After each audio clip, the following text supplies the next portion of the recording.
y vamos a proceder a la vista de los recursos, y como primer trámite nos va a efectuar la relación la señora Susana Chacón. ¿Puede hacer la relación, señora relatora? Gracias, su señoría. En la presente causa sobre el juicio de procedimiento ordinario de indemnización de perjuicios, los demandantes en la presente causa dedujeron recursos de casación en la forma y en el fondo en contra de la sentencia dictada por la Ilustrísima Corte de Apelaciones de Concepción, que revocó la de primera instancia, que acogía parcialmente las demandas interpuestas y en su lugar entonces las rechaza en todas sus partes. En esta causa, su señoría, los demandantes, o se inician más bien por la presentación de 62 demandantes, demanda de indemnización de perjuicios contra el Fisco de Chile, a raíz de los siguientes hechos. El día 12 de noviembre de 2006, la banda instrumental del Regimiento Reforzado número 7 de Chacabuco, de Concepción, salió hacia Cañete, hacia destino Cañete, para participar del aniversario de la refundación de dicha ciudad y además homenajear o condecorar a uno de los conscriptos que iban en ese viaje. Abordaron para ello el bus de la empresa de servicio Cualpen Limitada, conducido por Juan Macaya, y a eso aproximadamente de las 11 de la mañana, cuando quedaban 8 kilómetros para llegar a Cañete, el bus se sale de la calzada en el acceso norte del puente Quelén, traspasa la barrera de contención y cae a las aguas del río Tucapel, dejando 16 fallecidos. El fundamento de la demanda de indemnización de perjuicios dice relación con la falta de servicio del Fisco de Chile y en este caso el Ministerio de Obras Públicas por el mal diseño y mal estado de la vía, la ruta P60. Señalan también que el puente Quelén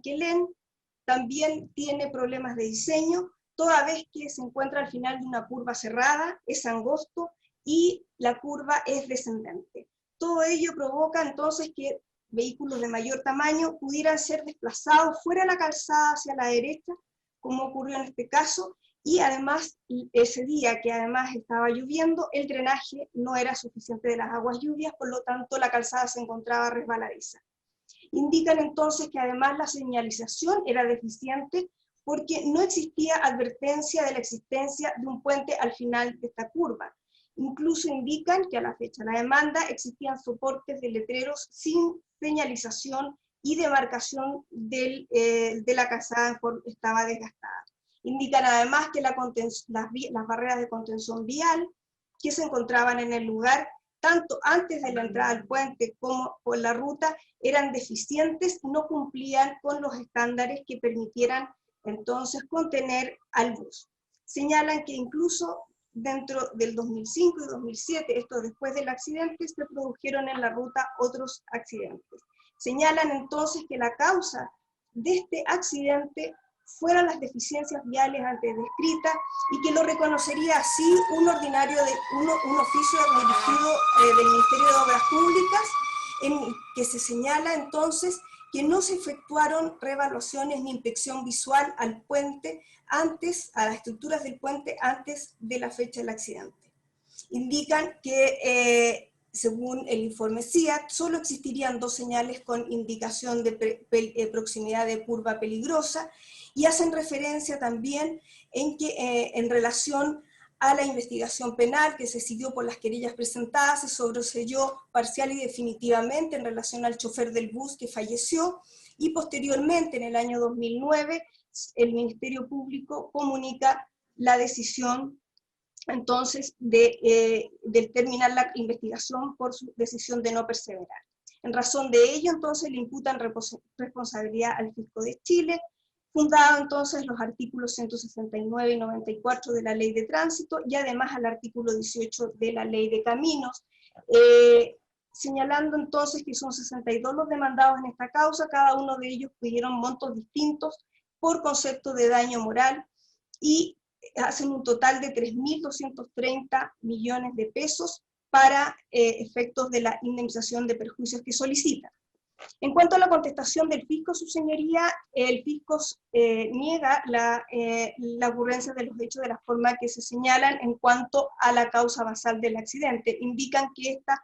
encuentra su causa en el exceso de velocidad con que toma la curva el conductor del bus en una zona restringida, señalizada, y además considerando las condiciones de la calzada el día del accidente, que se encontraba mojada por la lluvia. Indican que ingresa entonces a 110 kilómetros por hora en una vía que la velocidad máxima es de 70 kilómetros por hora, indicando entonces que pierde el control del bus, centrifugándose en forma tangencial al diseño de la vía para continuar en línea recta y chocar sucesivamente para luego caer al río.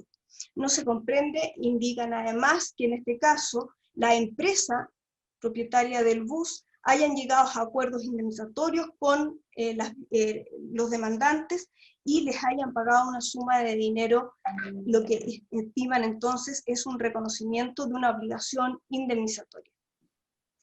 Además, entonces, indican que se aplican las presunciones de responsabilidad que establece la Ley de Tránsito, conforme al artículo 174, atendía la conducción a exceso de velocidad y no atento a las condiciones del tránsito. Niegan la falta de servicio que se les imputa, considerando que la ruta y el puente cumplía con todas las condiciones de señalización y de seguridad vial que son exigibles.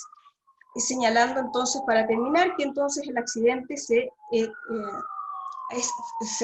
fue a causa de un tercero, en este caso el conductor del bus. Luego indican que los montos solicitados por indemnización de perjuicios son desproporcionados y que ya hubo un resarcimiento conforme a los acuerdos ya referidos. A esta causa, su señoría, que acabo de señalar, se acumularon dos demandas. Una presentada por un conscripto que sobrevivió al accidente y que resultó con graves lesiones, además de los padres de la madre de este último y los padres de otro fallecido, así como la empresa dueña del bus. Demandan en esta demanda también por los mismos hechos al fisco y lo fundan entonces básicamente en la deficiente señalización en la ruta, la falta de conservación del tramo que antecede al ingreso del puente, la barrera de contención que no cumplía y era muy débil para las condiciones del tránsito, así como las condiciones de visibilidad deficientes que se encontraban en ese tramo, y asimismo que el ancho del puente no cumplía con los estándares que se establece de seguridad, ya que tiene 7 metros cuando debiese ser de 10 metros. Indica además que el informe CIAT, en cuanto establece la responsabilidad del chofer del bus, tiene bastantes deficiencias que no pueden ser contrastadas las conclusiones a las cuales llega, por lo tanto explica que no se puede atribuir responsabilidad del accidente al chofer. Indica entonces que en cuanto al menoscabo que solicita respecto de la empresa es por el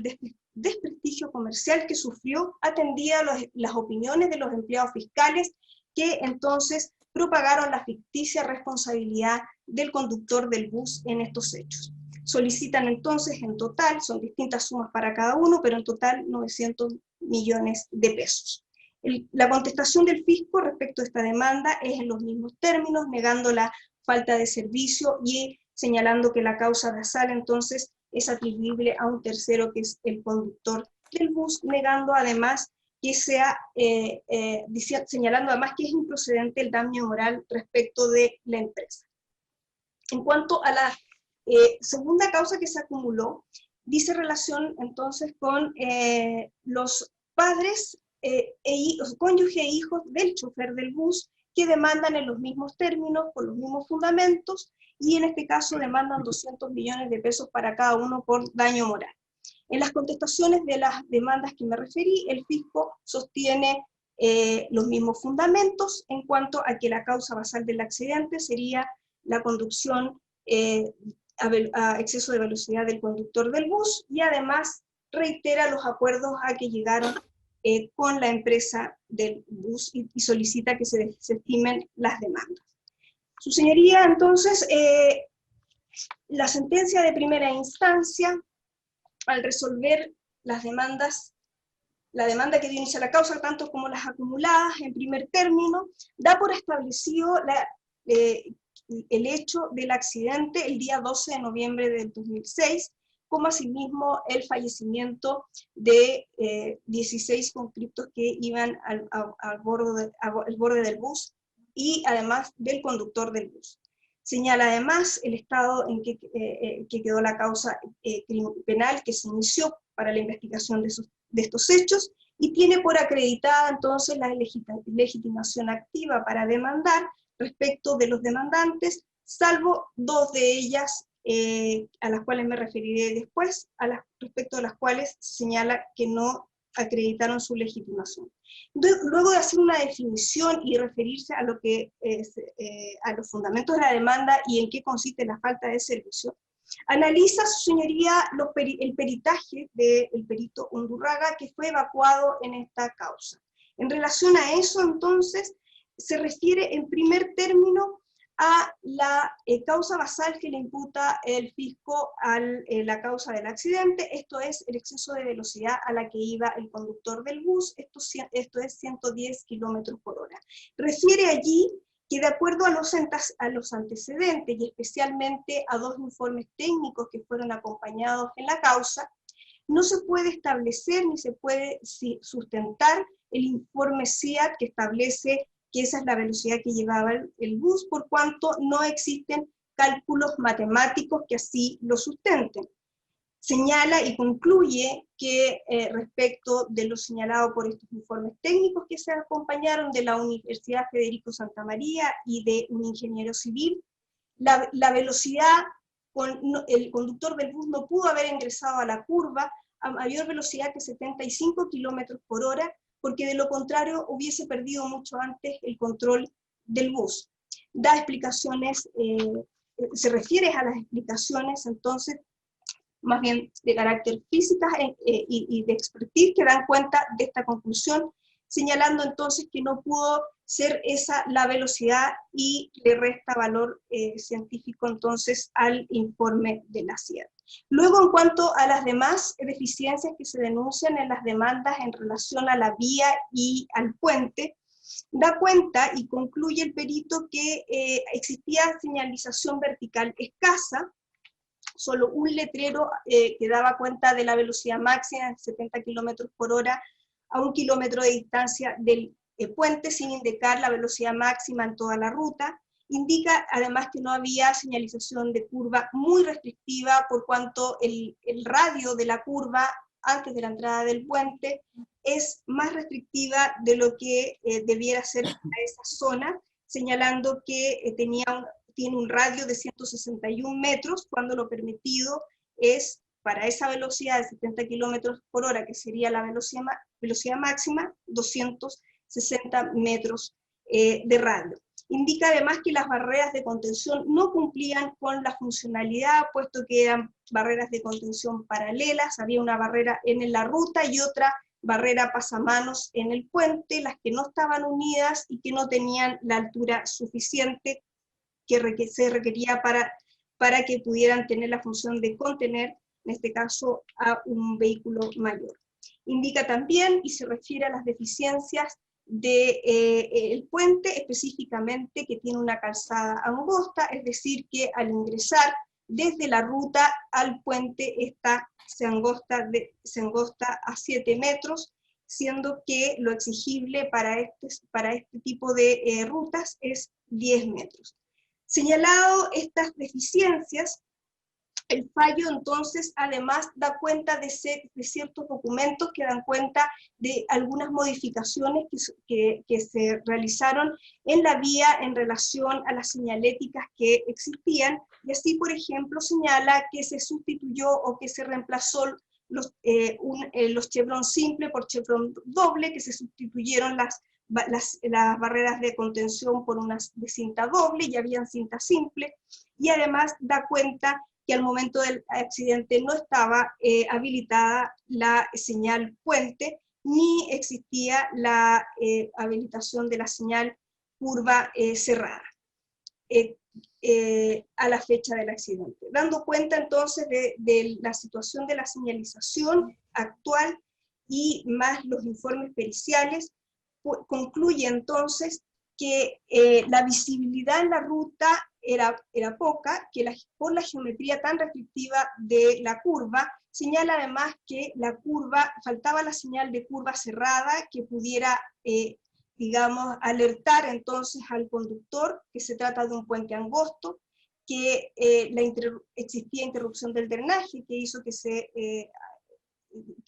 existiera agua, que estuviese resbaladizo la calzada. Todos aquellos factores que indica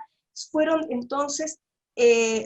propiciaron que el bus se desestabilizara, y no puede entonces dar certeza de que sea la causal del accidente, la conducción a velocidad de 110 km por hora, como lo señala el fisco, lo que descarta por cuanto lo desvirtúa el informe del perito, que da cuenta entonces de la falta de acreditación y la falta de la metodología técnica para llegar entonces a esa conclusión. Concluye entonces que aun cuando el conductor del bus se hubiese ceñido a la velocidad máxima, 70 km por hora, que estaba establecida, igualmente con las circunstancias, las condiciones de la vía, igualmente se hubiese producido la desestabilización y se hubiese producido el accidente. De esa forma entonces rechaza la defensa del fisco en el sentido que la causal basal del accidente sería la conducción descuidada y antirreglamentaria del bus. Dicho eso, su señoría entonces da por establecida la falta de servicio del fisco y luego analiza el daño moral, rechazándolo en relación, acogiéndolo respecto a la mayoría de los demandados, salvo 2 que no acreditaron el parentesco con las víctimas, y además rechaza el daño moral respecto de la empresa por estimar que los fundamentos no son causa directa del accidente, y además rechaza los fundamentos del daño moral del cónyuge e hijo del chofer del bus, en cuanto indican y lo fundan también en una parte en el desprestigio y las secuelas digamos el desprestigio que tuvieron que sufrir producto de las imputaciones o lo que se le difamó a su padre como el autor o ser el autor de la causa basal del accidente. Dicho esto, su señoría, y habiéndose acogido parcialmente la demanda en relación también a los montos demandados, tanto los demandantes como el fisco apelan de la sentencia. Y la Corte de Apelaciones de Concepción, conociendo de los recursos, previa eliminación de los considerandos 18 y 24, analiza entonces los fundamentos de la demanda y también los antecedentes, especialmente y conforme al artículo 425 del Código de Procedimiento Civil, los informes periciales, y se refiere al informe del perito del señor Undurraga, así como al informe CIAT, como también a los informes a los que me referí de la Universidad Federico Santa María, dando cuenta que todos ellos establecen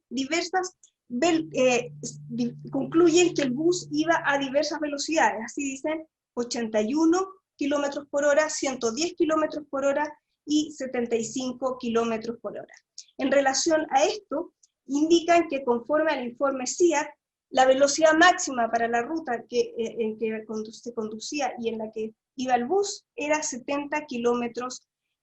por hora. Señala además que se le imputa al fisco entonces que no se encontraban las condiciones de la vía. Indica entonces acá y concluye, después de analizar las normas de la ley de tránsito en cuanto a la conducción y a las presunciones, que concluye que conforme a las reglas de la sana crítica, el informe que se encuentra y que comprueba mayormente la velocidad a la que iba el conductor es el informe CIAT. De esa forma, entonces, señala que la velocidad esta es la que llevaba el conductor del bus en una zona con 70 km por hora como máximo, señalando entonces que esto demuestra una conducción antirreglamentaria a exceso de velocidad, por lo tanto se puede establecer la presunción legal que establece el artículo 174 de la Ley de Tránsito. Indica además que conforme a los antecedentes, especialmente los acompañados en la carpeta investigativa, dan cuenta que la ruta contaba a la fecha del accidente con toda la señalética que se requería,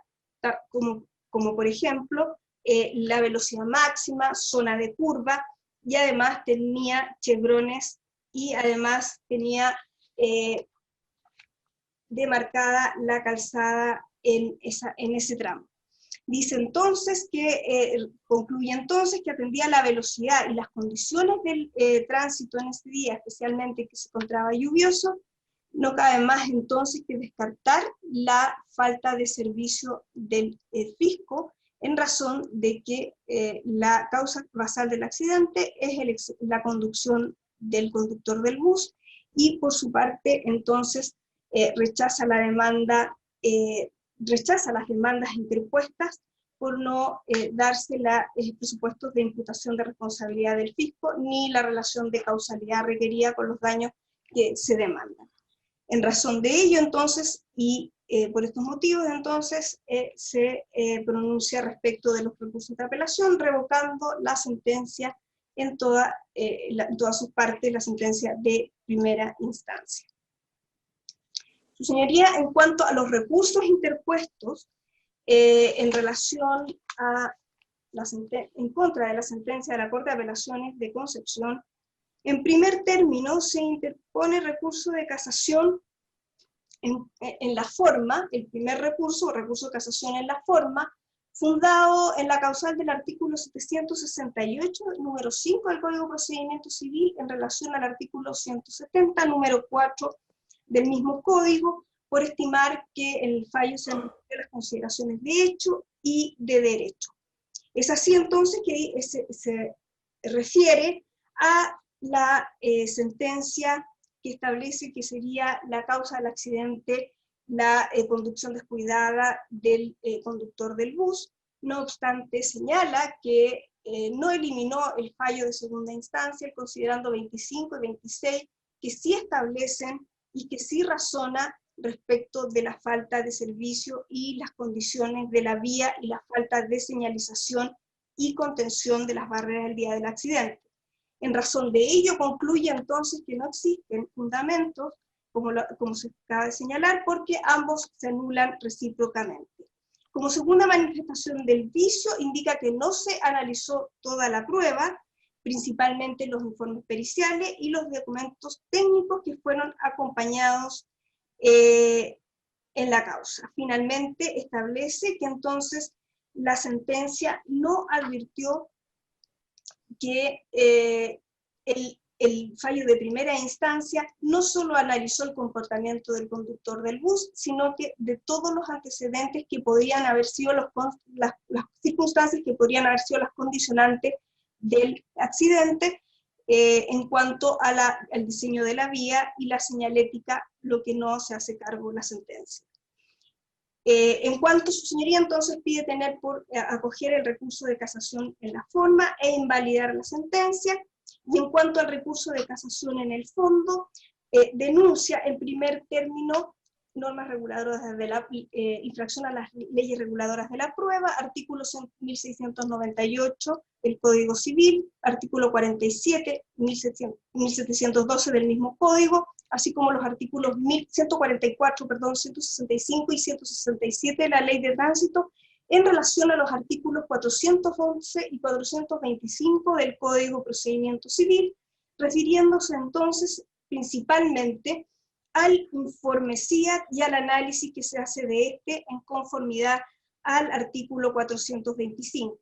Refiere entonces que en específico se ha valorado erróneamente y se han aplicado erróneamente las reglas de la lógica y las normas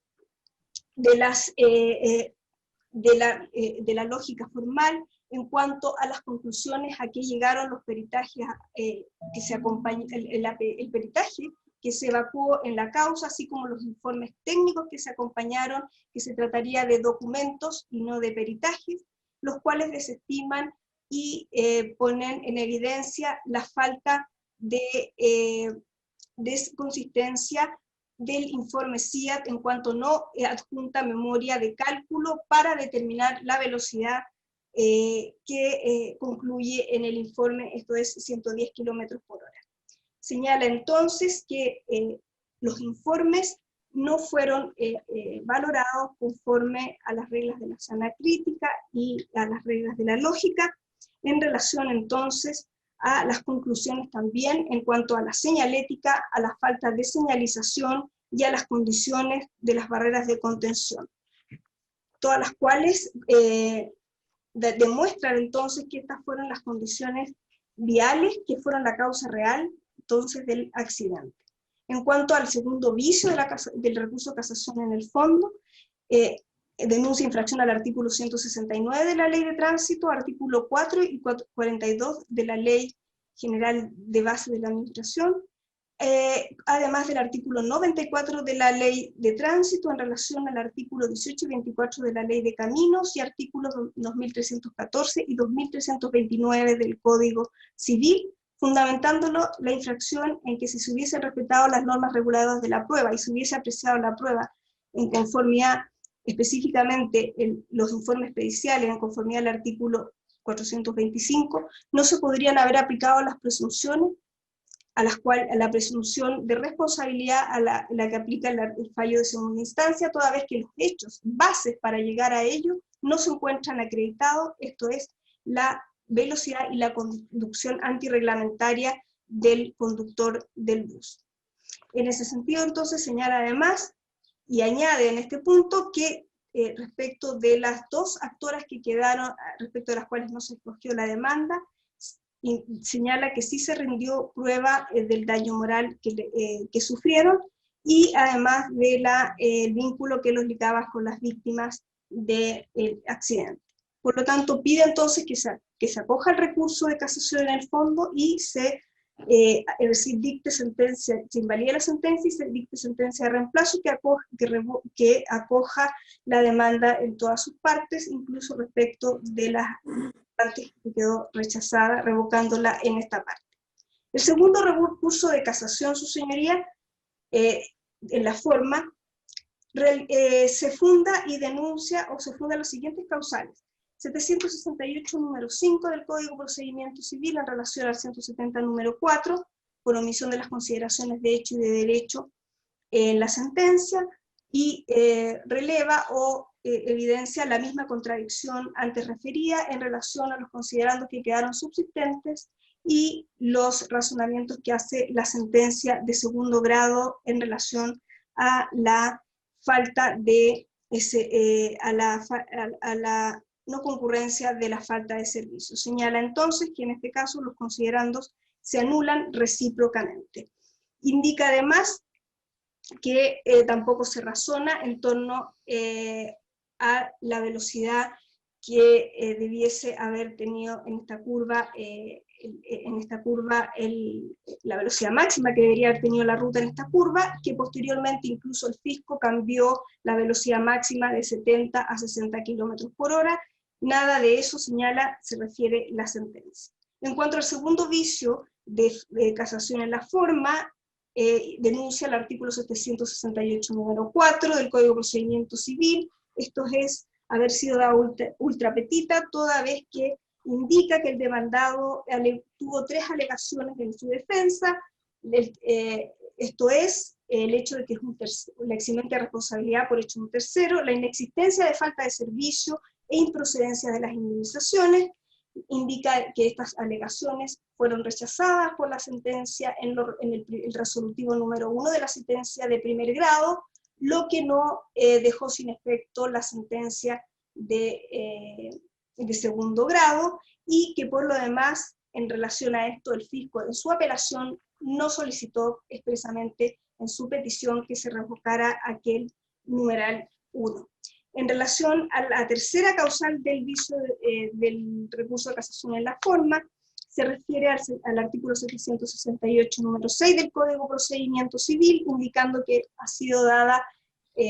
contra otra pasada en autoridad de cosas juzgadas, dando cuenta del mismo argumento anterior, toda vez que indica que de acuerdo a la petición que formuló el fisco, en lo resolutivo número 1 del fallo de primera instancia quedó ejecutoriado, por lo tanto no se pudo haber pronunciado la sentencia de segunda instancia respecto de ello. Finalmente, como último vicio de casación en la forma, invoca el artículo 768, número 7 del Código de Procedimiento Civil, fundándolo en que existen decisiones contradictorias, por la misma razón al quedar subsistente el numeral número 1 de la sentencia de primera instancia, y señalar entonces la sentencia de segunda que rechaza la demanda. En cuanto al recurso de casación en el fondo, en primer término denuncia la infracción al artículo 425 del Código de Procedimiento Civil, argumentándolo también en la falta de ponderación, la errada ponderación del informe CIA y los informes periciales, y el informe pericial, yendo en contra entonces de los conocimientos científicamente afianzados, señala. Entonces vuelve a insistir que no se puede establecer entonces que la velocidad del bus haya sido 110 km/h, por cuanto este habría perdido el control del bus antes de la entrada al puente, según los informes ya referidos. Indica que entonces el peritaje, los peritajes evacuados y los informes indican que la velocidad crítica del bus era 81 km/h, pero no establece, ni estos informes dan cuenta que esa era la velocidad que llevaba el bus. En relación a eso, indica que la sentencia de segunda instancia ha hecho una valoración errada de los informes de perito, toda vez que estos establecieron que el máximo de velocidad que podría haber llegado haber llevado la velocidad del bus es no más allá de 75 km/h, que sería el máximo que podría haber arrojado de acuerdo a los informes técnicos. También señala entonces que se infringe el artículo 425 del Código de Procedimiento Civil en relación al artículo 1698 y artículo 47 del Código Civil, toda vez que se construye una presunción sobre la base de un hecho, esto es que el chofer iba a una velocidad mayor que la permitida, no obstante que estos hechos no están acreditados y se infringieron las reglas de la sana crítica, como ya se señaló al valorar los informes antes señalados. En cuanto a la tercera causal, indica que se infringe el artículo 167, número 2 y 7, artículo 144, ambos de la Ley de Tránsito, en relación al artículo 47, al establecer la presunción de culpabilidad del conductor del bus sobre hechos que no han sido acreditados, y además de no establecer entonces que la causa del accidente haya sido por las condiciones de la vía y la deficiencia de señalización, todo lo cual habría subsumido entonces los hechos en la falta de servicio que se demanda en relación a la responsabilidad que le asiste al fisco por ser el responsable de la mantención de la vía. Pide entonces que se anule la sentencia y se dicte sentencia de reemplazo que acoja en todas sus partes. En cuanto a los recursos, su señoría, el primer recurso es el del abogado Jorge Montesinos y el segundo Mario Rojas, en cuanto al orden de las presentaciones. Muy bien. ¿Consultas? No hay consultas. ¿A quién representa el señor Montesinos? ¿Al primer demanda, segunda demanda, a la empresa? ¿A quién? Don Jorge Montesinos, a los primeros demandantes de la primera demanda, que son... ¿A los 62 demandantes? De la primera demanda. 62 demandantes. ¿Y el señor Rojas? Es el abogado de las otras dos demandas, que sería entre la empresa y los 4 demandantes. Más uno de los conflictos. Ya. ¿A cuál de las demandas corresponde a la primera, las 2 personas que fueron rechazadas y qué parentesco tenían? Sí, a la primera, su señoría. De acuerdo a los fundamentos de la demanda, una sería conviviente de uno de los fallecidos. ¿Ya? madre ¿Ya? de una de las hijas estaba embarazada del accidente, y la otra sería la tía que lo cuidó. Ya. Muy bien. La fecha de la sentencia de primera instancia, La fecha se la digo al tiro.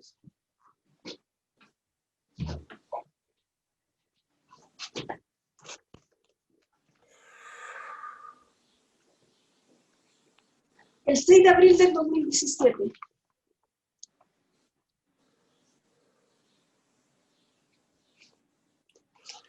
y tenemos antecedentes por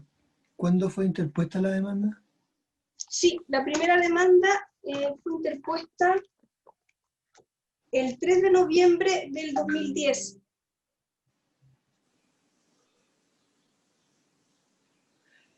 ¿Y algún antecedente de por qué se demoró tanto? La verdad, señoría, que revisando la causa, aparte de las suspensiones en segunda instancia del procedimiento en relación a la tramitación. Es que tengo el 3 de noviembre de 2010 al 6 de abril del 2017, son 7 años. Presidente. El 6 de Presidente. Don Arturo.